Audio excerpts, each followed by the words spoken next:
하박국 3장 17절에서 19절까지 말씀.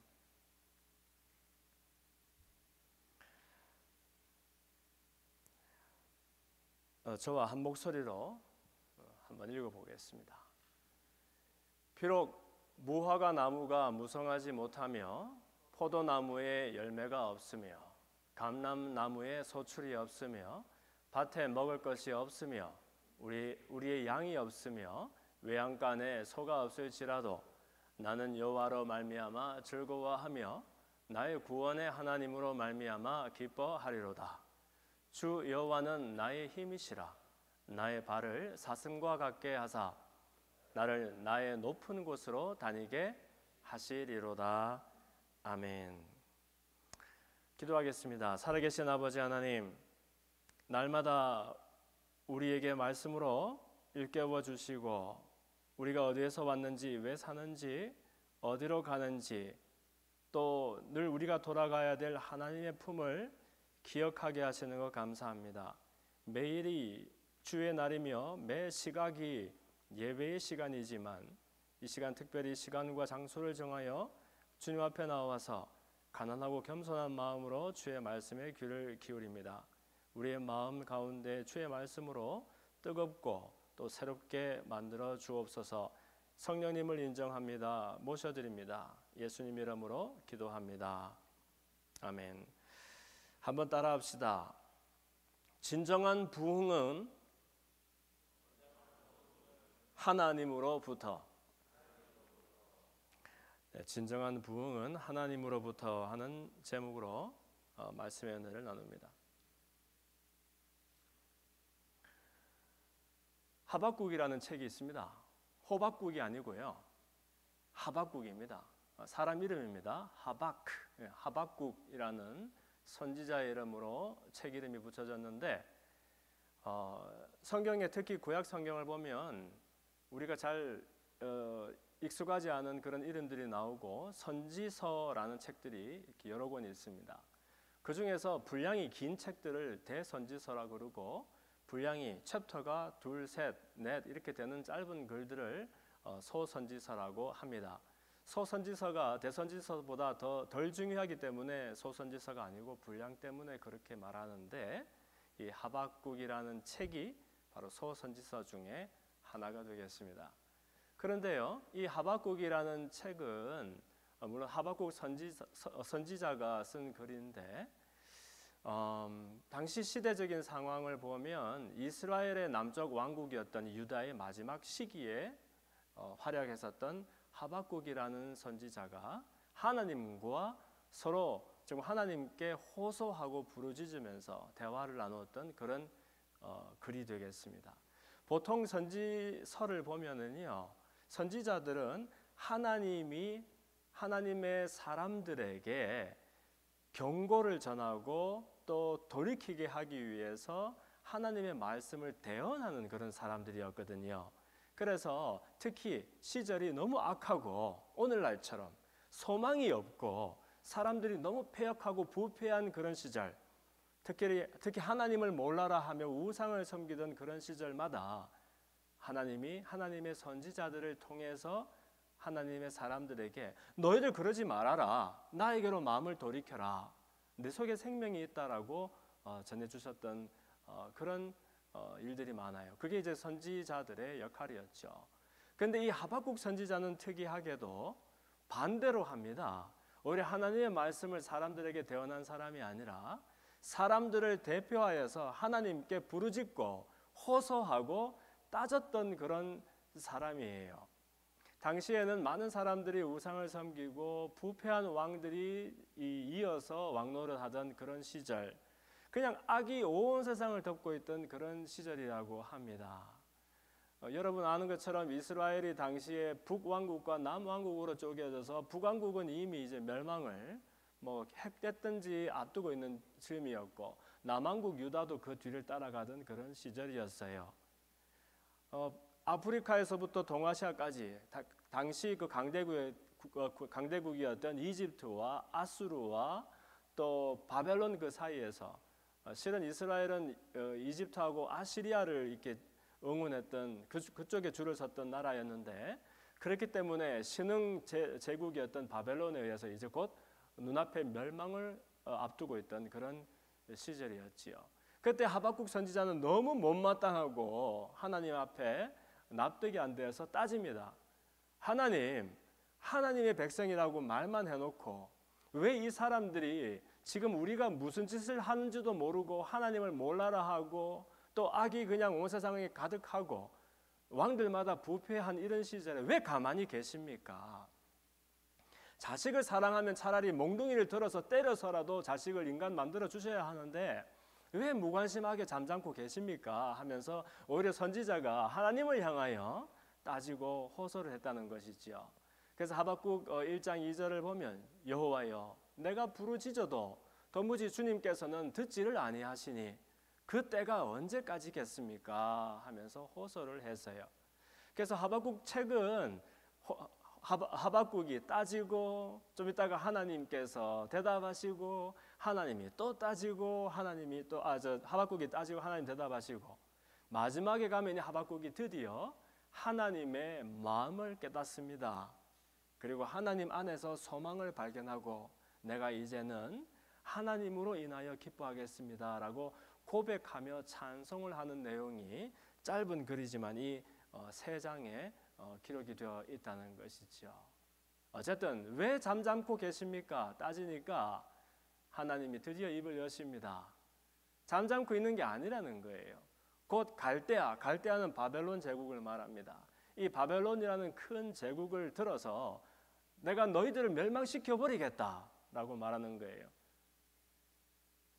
1장 6절에 보니까 내가 사납고 성급한 백성 곧 땅의 넓은 곳으로 다니면서 자기 소유 아닌 거할 곳들을 점령하는 갈대아 사람들을 일으켜서 너희들을 멸망하겠다라고 말씀해 주세요. 아니 이거는 또 아니잖아요. 그죠? 이스라엘이 잘못했으면 좀 두들겨 패서라도 고쳐주세요 했더니 그래 기다려 조금만 더 기다려봐. 내가 정말로 아예 그 다리 몽둥이를 분질러 버리는 것이 아니라 멸망을 시켜버릴 거야. 내 백성들 이스라엘 나라를 아예 멸망시켜 버릴 거야 라고 말씀하시는 거 있죠. 그러니까 호세아는 더 황당해서 하나님께 또 따지고 호소합니다. 아니 우리가 잘못해서 우리를 혼내시는 것까지는 좋은데 그렇다고 멸망시켜 버리면 어떡합니까? 더더군다나 우리보다 좀 나은 사람들이 아니라 우리보다 더 악하고 잔인한 것으로 유명한 바벨론을 들어서 우리를 치신다니 이것은 공평하지 않지 않습니까? 이렇게 따지는 것이죠. 그래서 1장 13절에 주님께서는 악을 참아보지 못하시는 분이신데 어떻게 해서 괴휼한 자들을, 괴휼이라는 것은 아주 몹쓰게 나쁜 사람들을 말하는 것이지요. 괴휼한 자들을 방관하시면서 악인이 자기보다 의로운 사람을 삼키되 사실 이스라엘도 의롭지는 않죠. 그런데 이스라엘이 악한데 이스라엘보다 더 악한 바벨론 앞에서 오히려 의로운 사람 입장이 된 거예요. 그래서 악인이 자기보다 의로운 사람을 삼키는데 왜 잠잠고 보시겠다는 겁니까? 하면서 따지게 된 거죠. 다른 말로 두들겨 패서라도 깨우쳐 주세요 했다가 그래 내가 아직 멸망시킬게 하니까 아니 그렇다고 멸망시키면 어떡하느냐. 더더군다나 더 나쁜 사람들을 통해서 이렇게 따지게 되는 거지요. 그러니까 하나님이 이때사 이제 하박국에게 나의 시간은 너희들의 시간과 다르고 나의 생각은 너희들의 것과 다르다는 말씀을 하십니다. 그래 이스라엘도 멸망시키지만 지금 너희들을 멸망시킬 그 바벨론도 내가 멸망시켜버릴 거야 하면서 그러나 나라들을 세우고 나라들을 넘어뜨리는 것이 그 사람들을 미워서 그 사람들 아예 망해버리라고 하시는 것이 아니라 이 모든 일들은 모든 민족을 통하여 하나님께 돌아오게 하기 위한 그분의 사랑의 계획이라는 것을 말씀해 주신다는 거예요. 그야말로 눈물을 머금고 회초리를 들어서 자식을 매질하는 부모의 심정으로 사실 애가 아프면은 부모 마음은 더 아프지 않습니까? 그래도 그 아이를 한번 사람 만들어 보겠다고 매를 드는 심정으로 이스라엘도 멸망하고 바벨론도 멸망하고 그러나 사람에게 죽을 길을 제시하는 것이 아니라 진정 살 길을 제시해서 하나님께로 돌이키게 하기 위해서 일을 하신다는 거죠. 그래서 2장 3절 보면은 비록 더딜지라도 사람 보기에는 더딜지라도 기다려라. 절대로 지체되지가 않고 정녕 나는 내 때에 나의 일을 응하겠다라고 말씀하세요.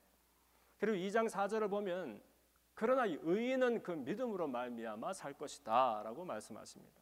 이것은 뭐냐 하면 내가 나라를 일으키든지 나라를 넘어뜨리든지 그것은 내가 알아서 할 일이요.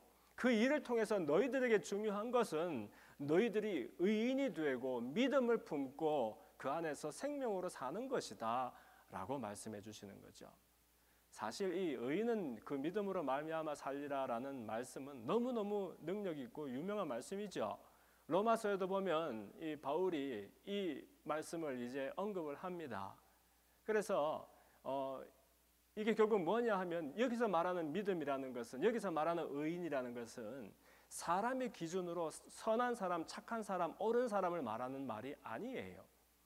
진정한 믿음이라는 것은 내가 하나님께 속해 있고 우리가 하나님께로 돌아가야 한다는 것을 아는 것을 믿음이라고 하고, 진정한 의인은 착한 사람, 마음이 착하고 행실이 착하고 다른 사람에게 칭찬받는 그 사람이 의인이 아니고 내 속에 내가 하나님께로 돌이켜 가야 한다는 것, 하나님이 우리의 돌아갈 곳이다라는 것을 아는 그 믿음이 있는 사람이 진짜 의인이라는 것을 말씀해 주고 있는 거예요. 흥한 곳에서도 멸망하는 곳에서도 우리의 돌아갈 바를 아는 그것이 중요하기 때문에 하나님은 때로는 사람을 세우기도 때로는 눈물을 머금고 꺾어버리기도 하신다는 말씀입니다. 그래서 하나님이 이 모든 역사를 이루어가시는 까닭은 무엇이냐? 2장 14절에 보면 대저 물이 바다를 덮음같이 야훼의 영광을 인정하는 것이 세상에 가득할 것이다 라고 하나님의 소원을 보여주시는 거예요. 하나님의 소원은 우리가 하나님을 위해서 놀라운 일들을 하고 많은 일들을 하고 대단한 일들을 하는 것이 아니라 그냥 하나님께로 돌아가는 것이라는 겁니다. 그리고 하나님을 하나님으로 또 하나님의 영광을 인정하는 그것이 저와 여러분의 생애 속에 우리 이 세상을 다 덮고도 남음이 있을 때 그것으로 하나님께 기쁨이 된다는 것이죠. 그런데 착각하지 말아야 할 것은 하나님이 이러한 영광이 고프신 분이거나 우리가 하나님을 이렇게 영화롭게 해드려야 섭섭하지 않으셔서 그러시는 것이 아니라 이것이 하나님의 성품이요, 곧 이것이 사람이 사람 되는 길, 아까 우리 친구들도 말해 주었지만 사람이 정말 진정으로 행복해지는 길, 의미가 되는 길, 가치가 되는 유일한 길이기 때문에 하나님께서 우리를 향하여 이 길로 초대하신다는 것이죠. 이 대목에서 비로소 하박국은 깨달았어요. 아하, 하나님이 우리를 흥하게도 하시고 또 쇠하게도 하시는 이 모든 것들은 그냥 우리가 말하는 우리에게 좋은 일이 이루어지는 것이 아니라 하나님이 알고 계시는 우리에게 가장 좋은 일을 베풀어 주시려고 하는 것이구나. 결국 우리의 최선은 하나님께로 돌아가는 것이구나 라는 것을 깨닫게 됩니다. 그래서 이 성경책에서 처음이자 마지막으로 부흥이라는 단어를 이 하박국이 사용하게 됩니다. 3장 2절에 여호와여 내가 주께 대한 소문을 듣고 놀랐나이다. 여호와여 주는 주의 일을 이 수년 내에 부응하게 하옵소서. 이 수년 내에 나타내시옵소서. 심지어 진노 중에라도 긍휼을 잊지 마옵소서라고 하나님께 호소하게 됩니다. 아니 아까 하나님 뭐라고 하셨죠? 그래 기다려, 너희들을 멸망시켜 주겠다. 바벨론이라는 큰 나라가 너희들을 삼켜버릴 거야 라고 말했는데 무슨 부흥입니까 그게? 근데 하박국은 말하는 거예요. 수년 내에 하나님 방금 말씀하신 그 일을 이루어 주시옵소서 라고 말하고 그 일을 부흥이라고 말하고 있는 거예요. 우리도 부흥이라는 말을 많이 쓰죠. 2002년의 영광을 재현하기 위해서 2002 again 이런 것도 붙이고 우리가 막 좋았던 시절로 돌아가자 하면서 부흥 하지 않습니까? 우리한테 부흥이라는 것은 우리가 봤을 때에 좋은 일들이 일어나는 것을 말하는데 그것도 다시, 그러나 하박국은 비로소 하나님의 부흥, 하나님이 하시는 일이라는 것은 우리의 이해와 수준을 넘어서는 것이라는 것을 깨닫게 된 것 있지요. 흔히 부흥 그러면 revival 그럽니다. 근데 앞에 여기 re라는 이 re라는 단어는 이 접두사는 무언가 어디론가 돌아간다, 무언가 다시 이루어진다 하는 그런 의미가 있지 않습니까? 그래서 renew한다 그러면 새롭게 이제 다시 시작하는 것. 혹은 뭐 그 그리스 로마 시대의 영광을 재현하자고 했던 그 르네상스 같은 경우, 르네상스, 그죠? RE가 있죠. 또 리바이벌도 좋았던 어떤 흥하고 정말 흥미진진했었던 어떤 그런 시절로 돌아가자 하는 이야기지 않습니까? 그런데 우리는 나의 과거의 영광으로 돌아가는 것을 부흥이라고 말하는데, 그러나 하나님은 항상 하나님께로 돌아가는 것을 사람의 본분이요 부흥이다라고 말씀하시는 것 같아요. 어디로요? 하나님께로 돌아가는 것입니다. 그래서 부흥이라는 것은 사람이 계획하고 사람이 궁리하고 노력해서 일으키는 사람의 일이 아니라 바로 하나님이 일으키시는 하나님의 일이라는 것을 우리는 기억해야 한다는 거예요. 사람은 우리 임의로 시간을 정해놓고 그걸 크로노스 시간이라 그러죠. 그 시간 안에 우리가 원하는 일이 이루어지길 바라고 이루어지면 너무너무 좋아하는데, 하나님의 시각은 그 카이로스라고 그러죠. 하나님이 정한 시간에 하나님의 방법으로 하나님의 일이 그분을 통해서 이루어질 때 그 모양이 무엇인지는 우리는 알 수 없지만 하나님의 일이 우리에게 임하는구나, 부흥이 이루어지는구나 라고 말하게 된다는 거예요. 기독교의 역사는 부흥의 역사였습니다. 그 역사를 돌이켜보면 시대마다 도무지 이해가 되지 아니하는, 어떻게 해서 이런 일이 가능했을까 짐작도 되지 아니하는 놀라운 일들이 많이 있었고, 그 일들을 통해서 사람이 할 수가 없는 그런 정말 하나님의 교회들이 불일 듯이 일어나고 하나님의 나라가 임하는 그런 일들이 많이 있었다는 겁니다. 이 부흥은 사실은 심지어 구약 시대에도 예수님이 오셨던 그 시절에도 하나님의 초자연적인 그런 부흥들이 많이 있었지만, 우리 가장 가까이에는 불과 한 120년 전 그 1900년대 초입에 보면은 웨일즈 부흥이라든지, 혹은 미국에서도 북미에서도 그 LA 근교의 그 아주사 스트리트 부흥이라든지, 또 뉴 잉글랜드 지역의 부흥이라든지, 심지어 한국의 평양의 대부흥이라든지 이런 것들이 이 1900년대 초입에 일어났었던, 대체 이것이 왜 일어났을까? 어떻게 일어난 일이었을까? 이해할 수 없는 그런 일들이 많이 있었다는 거예요. 웨일즈 대부흥원보도 마찬가지입니다. 여러분들 웨일즈라는 지역 아시죠? 그 영국에 가면은 서쪽에 바다 쪽에 이렇게 있는 지역을 웨일즈라고 합니다. 그러죠? 그런데 이 웨일즈에 가면은 지금 모리아 교회라는 그런 조그마한 교회가 지금도 남아 있습니다. 이곳은 탄광촌이었어요. 그 탄광촌에 나이 12살 때부터 광부로 일했던 이반 로버츠라는 그런 청년이 있습니다. 이 청년이 어릴 때에 그 광산에서 그렇게 고된 일을 하면서도 밤이 되면 꼭 뭐 몇 마일을 걸어서 성경 공부를 다니면서 하나님의 은혜를 삼아하는 그런 청년이었다고 해요. 그러다가 이 청년이 25세 나이에 어느 부흥회에서 하나님의 말씀을 듣는 중에 크게 회심을 경험하게 됩니다. 이전에도 하나님이 하나님이신 줄 알았고, 이전에도 내가 죄인인 줄 알았었는데, 어떻게 돼서인지 그날 그 저녁에 하나님의 말씀이 자기의 폐부를 찌르면서 내가 죄인인 줄 알았지만 얼마만큼 완벽하고 소망이 없는 죄인인지를 깨닫게 하는 그런 은혜를 경험했다는 거예요. 그러면서 모르긴 해도 하나님께서 나의 마음을 뜨겁게 하시고, 나뿐만 아니라 이 웨일즈 땅에 하나님의 놀라운 일을 시작하실 것 같다라는 그런 꿈에 사로잡히게 됩니다. 그래서 그 다음 주일날 목사님을 찾아가서, 목사님, 제가 우리 교회에 간증을 하게 해주세요. 그러고 보니 오늘도 우리가 간증을 들었네요.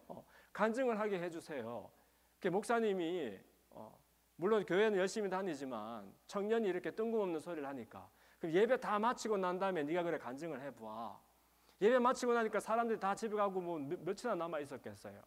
지금도 가보면은 그 모리아 그 교회가 정말 그 몇 명이나 앉지도 못할 것 같은 그 널빤으로 깔아놓은 것 같은 나지막한 그런 의자들이 있는 그런 초라한 공간이란 말이에요.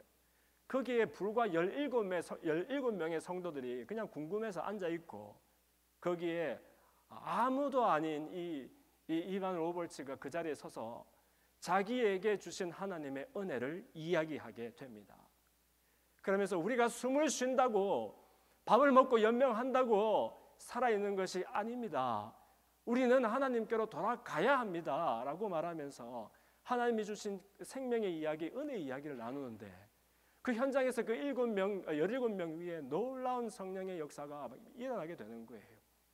그리고 불과 몇 주 만에 몇백 명, 몇천 명의 외지 사람들이 모이고 반년 안에 심지어 10만 명이 넘는 외지 사람들이 인산 은혜를 이루면서 이 더벅머리 청년 이 이반 로버츠를 통해서 하나님의 말씀을 들으려고 나오게 된다는 것이지요. 그렇게 많은 사람을 수용할 수 있는 시설도 없던 그곳에 이반을 통해서 하나님의 말씀이 전해지고 거기에 무슨 뭐 뜨거운 뭐 감정이 앞서고 뭐 열정이 앞서고 해서 무슨 지금처럼 놀라운 뭐 찬양이 있습니까? 근데 그 사람들이 약속이나 한 듯이 전부 이 펄핏 앞으로 나와서 자기의 죄를 통회하고 자백하고 자기의 가슴을 치면서 회개하는 그런 놀라운 역사가 일어나게 되었다는 거예요. 심지어 이 일이 이어지니까 웨일즈 전국에 있던 그 영국 가면 여러분 퍼브가 얼마나 많아요. 그 펍 술집들이 얼마나 많습니까? 웨일즈에 있던 모든 술집들이 주일에는 문을 닫았습니다. 그런가 하면 사람들이 온갖 집에 있는 하나님께서 기뻐하시지 않을 것 같은 그런 모든 음란한 것들을 나와서 불지른 역사가 일어나고, 그리고 감옥마다 이제 죄수들이 다 석방이 되고 풀려나가지고 감옥이 텅텅 비고, 심지어 재판을 해야 되는 이 법원에서는 몇 날 며칠까지 이 소가 이루어지지 않아가지고 이 재판이 없는 날들이 이어졌다고 하는 것입니다.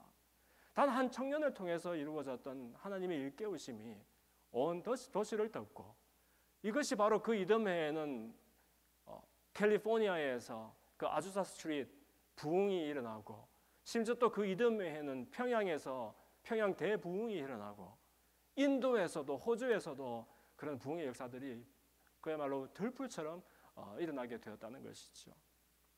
뉴잉글랜드 땅에도 마찬가지였습니다. 심지어 한국에 있는 평양도 마찬가지였습니다.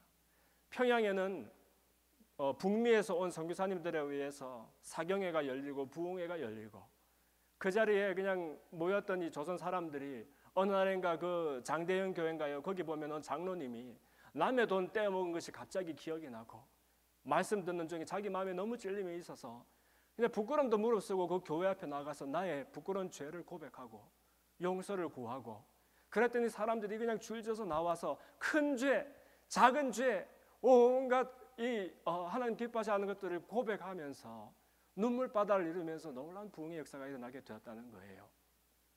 그래서 당시에 평양은 이 동양의 예루살렘으로 불리던 곳이었고, 사람들마다 자기 먹을 양식을 짊어지고 몇 날 며칠을 엄동소란을 걸어서 사경회를 쫓아다니면서 솥을 걸어놓고 밥을 지어 먹으면서 그렇게 주의 말씀을 주야로 듣고 또 배우고 하는 그런 시절이 왔다는 것이죠. 얼마 전에는 에즈베리 대학에서도 이런 류에도 부흥이 있었지요. 젊은 청년들이 약속인 한 듯이 예배 중에 은혜를 받고 나와서 자기의 죄를 고백하고, 그리고 하나님과 상관없이 살았던 자기의 삶을 뉘우치면서 이제는 하나님을 위하여, 내 이웃들을 위하여 나의 젊음을 내어놓는 그런 가치 있는 삶을 살고 싶습니다라고 결심하는 일들이 일어나게 되었잖아요. 여러분, 그러나 이런 부흥들을 볼 때 우리는 착각할 수 있는 것이, 부흥이라는 것이 임하면 놀라운 일이 생기는구나. 사람들이 수만 명, 수천 명이 모이고 그곳에서 놀라운 기적이 일어나고 병자들이 낫고 그런 일들이 생기는구나 라고 생각할 수 있는데, 뭐 그런 일들이 있다고 부흥이 아닌 것은 아니겠습니다만, 그러나 정말 하나님이 하시는 하나님의 일로서의 부흥이라는 것은 반드시 이 두 가지 키워드가 꼭 있어야 한다는 것이에요. 첫 번째는 슬픔이라는 것이, 그것도 절절한 진정한 종류의 슬픔이라는 것이 우리 가운데 있어야 한다는 겁니다. 이 슬픔은 나에게 생긴 고난 때문에 감당할 수 없는 그런 아픈 일 때문에 슬퍼하는 것이 아니라 바로 나의 소망 없음, 나의 진정한 죄인됨, 나를 바라보며 절망하며 내 스스로를 슬퍼하는 그런 진정한 회개와 통회하는 마음이 우리 가운데 임할 때 이것이 부흥의 시작이라고 말하는 것이지요. 그래서 느헤미야서도 보면 느헤미야가 포로 시절을 돌이켜서 이제 예루살렘으로 돌아온 백성들과 함께 성벽을 재건하고, 마지막 날에는 그 수문이라는 문 앞에 광장에서 이스라엘 사람들이 모여서 새벽부터 정오까지 하나님의 율법 말씀을 읽게 했지 않습니까?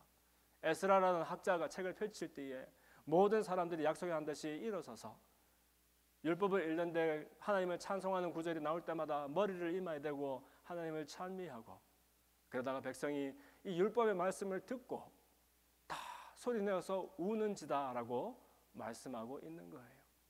그러나 여러분, 이 슬픔으로 끝이 나면 그것이 진정한 부흥이 아닌 것입니다. 내 속에 소망이 없음을 발견하고 나의 그 소망 없음을 인하여 좌절하며 슬퍼할 때, 마음껏 슬퍼할 때, 그러나 진정한 종류의 소망이 우리 가운데서 싹트고 그것으로 우리의 진정한 회복이 이루어지는데, 그것이 다름 아니라 하나님 안에서 기뻐하는 것, 야훼를, 하나님 그분을 기뻐하는 일이 우리 가운데 있어야 한다는 것이에요.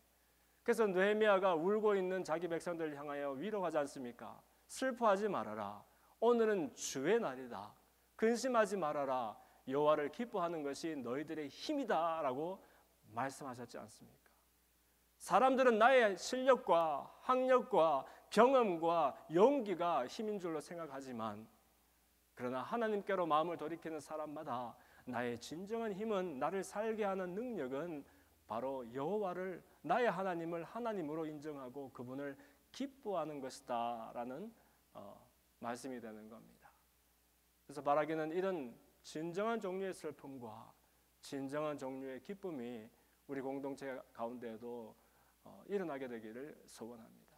이 사실을 알았기 때문에 오늘 본문에 보면 하박국 선지자가 더 이상 하나님께 불평하고 따지는 그 말을 돌이켜서 이제는 하나님을 찬송하게 됩니다. 비록 이 사람의 마음은 지금 몹시 두려웠겠지요. 왜냐하면 눈에는 보이지 않지만 장차 곧 바벨론이라는 어마어마한 제국이 자기들 나라를 삼킬 것도 이제 들었고, 이제 자기 조국 이스라엘이 멸망당할 것도 들었기 때문에 그가 표현하는 대로 하면 자기의 그 창자가 흔들리고 온몸이 떨리며 두려움에 뼈가 떨린다라고 고백했던 사람이거든요. 그러나 그런 두려움에도 불구하고 하박국은 이제 자기의 소망의 근거를 다른 곳에 두기 시작합니다. 17절에 보니까 비록 무화과 나무가 무성하지 못하며 포도나무에 열매가 없으며 감람나무에 소출이 없으며 밭에 먹을 것이 없으며 우리의 양이 없으며 외양간에 소가 없을지라도, 무엇이 없고 무엇이 없고 무엇이 없고라고 말하는 것 같지만 사실은 다 없는 것을 말합니다. 양우리에 있어야 될 게 뭡니까? 양이지 않습니까? 양우리에 양이 없다는 것은 아무것도 없는 것을 말합니다. 외양간에 있어야 될 것이 소인데 소가 없으니 아무것도 없게 된 것을 말합니다. 무화과 나무에 무화과가 열리고 올리브 나무에 올리브가 열리는 게 당연한 거 아닙니까? 그 열매가 열리지 않으니까 아무것도 없는, 즐거워하고 참 잘되었다 기뻐할 만한 근거가 전혀 없는 그 상황 속에 놓일지라도 이런 말이 되는 겁니다. 그러나 나는 그런 상황 속에서도 여호와를 말미암아 즐거워할 것이며 나의 구원의 하나님으로 말미암아서 기뻐할 것이다라고 담대하게 고백하고 있는 거예요. 왜냐하면 하박국은 보았던 겁니다. 내 속에서 즐거움과 기쁨의 근거가 나오는 것이 아니라 바로 나를 심지어 멸망의 자리에까지 놓을지라도 나를 끝까지 사랑하시는, 그 사랑의 끈을 놓지 않으시는 하나님의 사랑을 보고 확신했기 때문에 그렇습니다. 그러면 19절에서는 주 여호와는 나의 힘이시라, 나의 발을 사슴과 같게 하사 나를 나의 높은 곳으로 다니게 하시리로다라고 고백하고 있는 것이지요.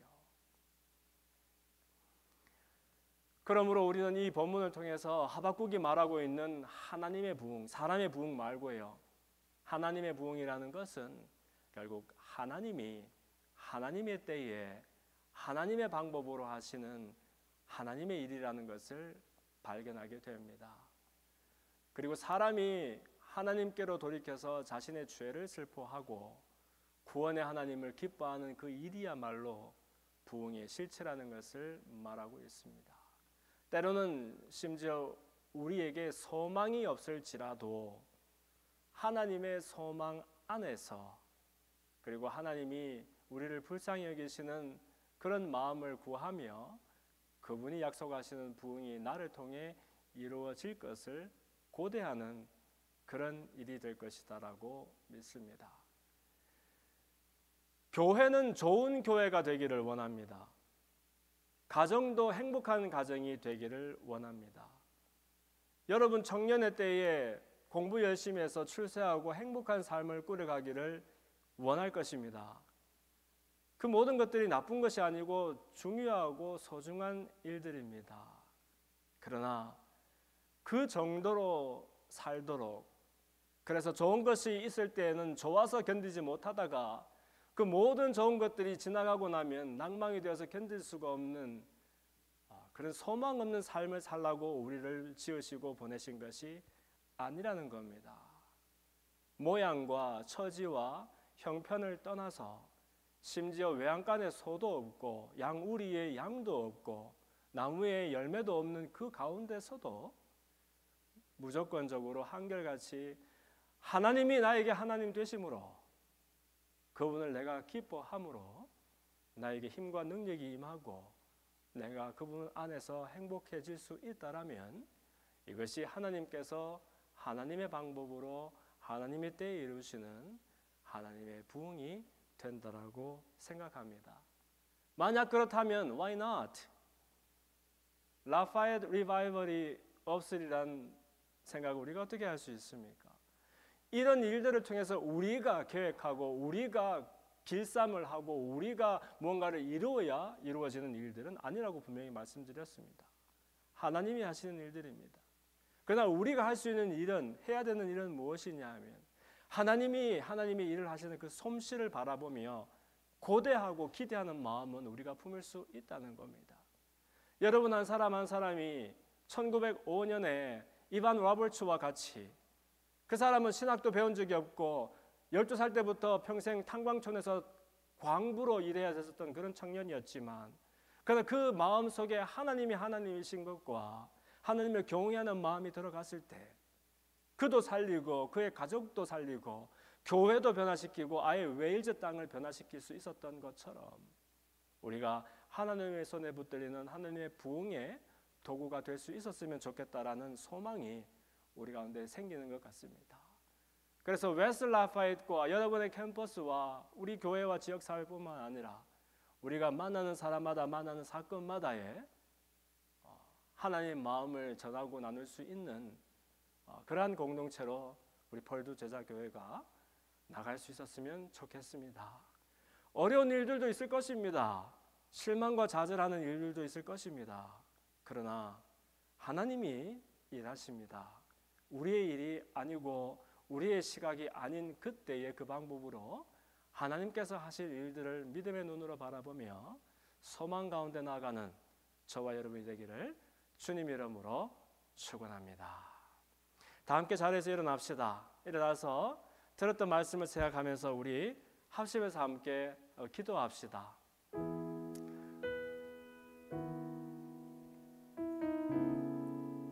하나님, 이 땅에도 부흥의 역사를 일으켜 주시옵소서.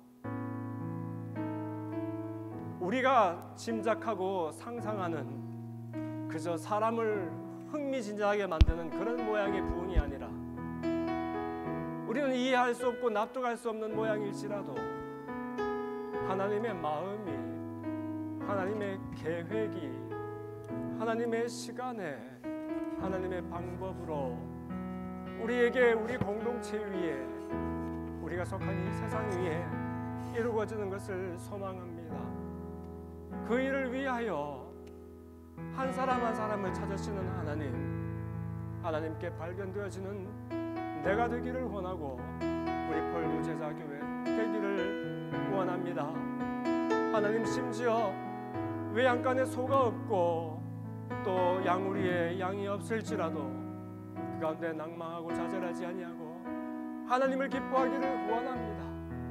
그러한 하나님을 기뻐하는 삶, 그것이 나에게 힘이 되는 삶 살 수 있도록 우리를 인도하여 달라고 우리 마음을 아파해서 다 함께 하나님께 기도합시다. 할렐루야, 할렐루야. 아버지